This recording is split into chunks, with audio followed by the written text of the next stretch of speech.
अब बताही लगन रउआ लगन के ले चलता नहीं हम यहाँ से अब चली लगन रउआ लगन के हम ले चलता नहीं अब हंसे हंसे वाले दुनिया में चली हमार घर वाली के रउआ लगन नहीं देख ले तो रउआ लगन के घर वाली के हम बतावत नहीं हरे कृष्णा हरे अब बियई बड़ी से हमरा घरे सवई बड़ी से बोहरे सवई करे वाले उनके बतावत नहीं कि सवई हमर जाना ना कैसन बाड़ी तो चल तनी हम लोग वाले के सामने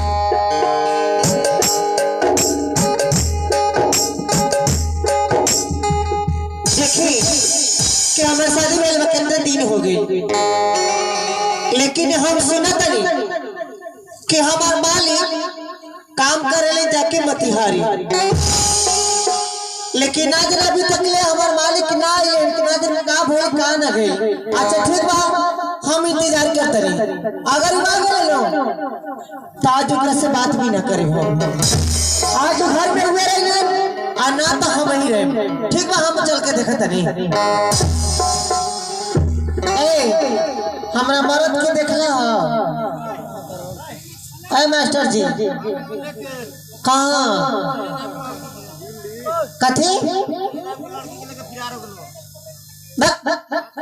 छूट बोलत प्रणाम देवर जी कैसन बानी सब ठीक बा समाचार अपन सुनाओ ना ठीक बा भैया तो तक पदरू हाँ खाना बना के इंतजार करता रही अभी तक हमारे मालिक ना आई भैया माने भैया हाँ ना मिठाइया नाम के तो लड़की बानू मिठाइया नाम के लड़की हाँ ओकरा के लेके भाग गइले झूठ बोला तनी रे हम झूठ बोलत रे भाई झूठ बोलत नहीं सही बात बका एकदम सही बात बा अरे सही बात में सब रसूल गइल बीमारी हो गइल बका दे लोग सही बात बा। अच्छा ठीक बा अगर उले के भागल बारे ना ता चला तनी आज पदरू के बेटा के हम बताई जे कौन मिठाइया नाम के लड़की के लेके भागल बड़ा चल तनी हम देखत तनी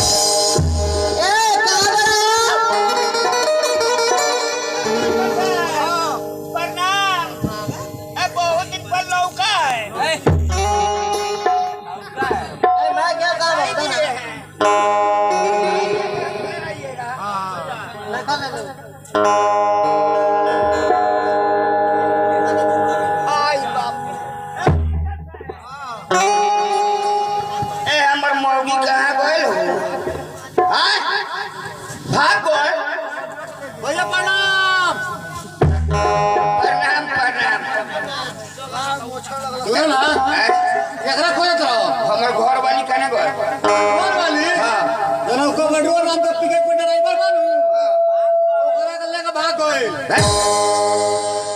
मेहरारू हम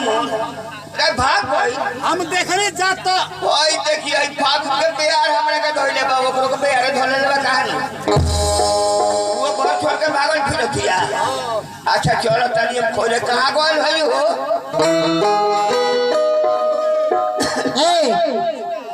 कहाँ बारे नु कहाँ नहीं खल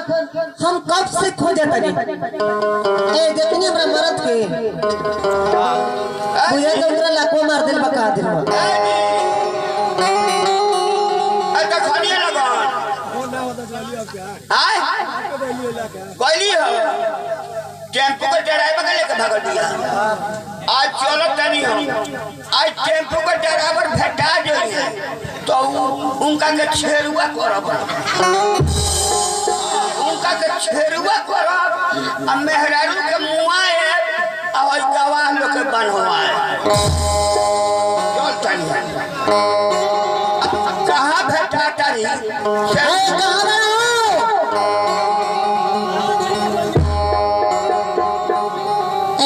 रे पत्ता के बेटा हां सुन दे हमरा लड़की के भाल रे आ सीधे बताओ आ ना तो नाती के बेटा कोर तो काट दे सब अगर हम ना तोहरा के मुआई ये फोटो को देखिए मुआ तोहरा के तोहरा में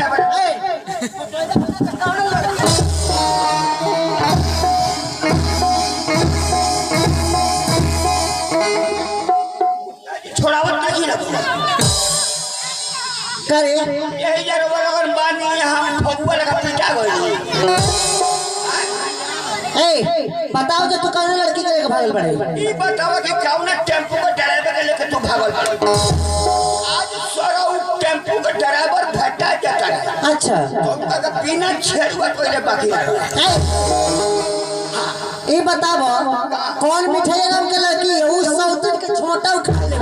ओए देखी रे कौन मिठाई नाम के लड़की के लेके भागल पड़े। तू भागल पड़े रे अरे तक कौन टेम्पो के ड्राइवर के लेके भागल पड़े। ए हम कहां कोनो टेम्पो ड्राइवर के लेके भागल बनी रे। अरे तो हम हो कहना मिठाई नाम के लड़की के लेके भागल बनी। तू यही जे बालुआ हम यही जे बानी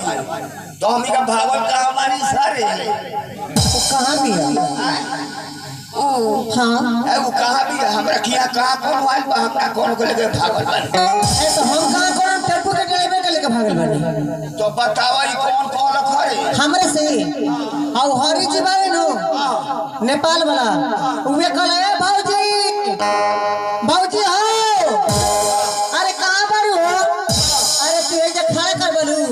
आ तोहार मालिक मिठाइया रंग के लड़की के लेके भाग गइले। सरवा सरवा हमरो को कहले बा। हां वो कहले बा हमरो। अच्छा कथि कहले रे बके वो हमरा कहलो का जे तोर महाराज टेम्पो के ड्राइवर के लेके भाग गई। हम ऐसा लड़की हई हम ओसन होई हां तेरा मतलब कि झगड़ा फंसा देले हमनी में हमनी के दोनों बकट में झगड़ा लगौले बा। अच्छा ताज पदनु के बेटा के हम ना छोड़े। चलो चलो हम चलतानी वो सरौ का हम ना छोड़। अगर असली मार धकब ताज हमारे सामने करो पटक के मारियो आ ना मार धकब तो तू मत मारियो ओकरा के। चलो देखा तो हमरा के जो सरौ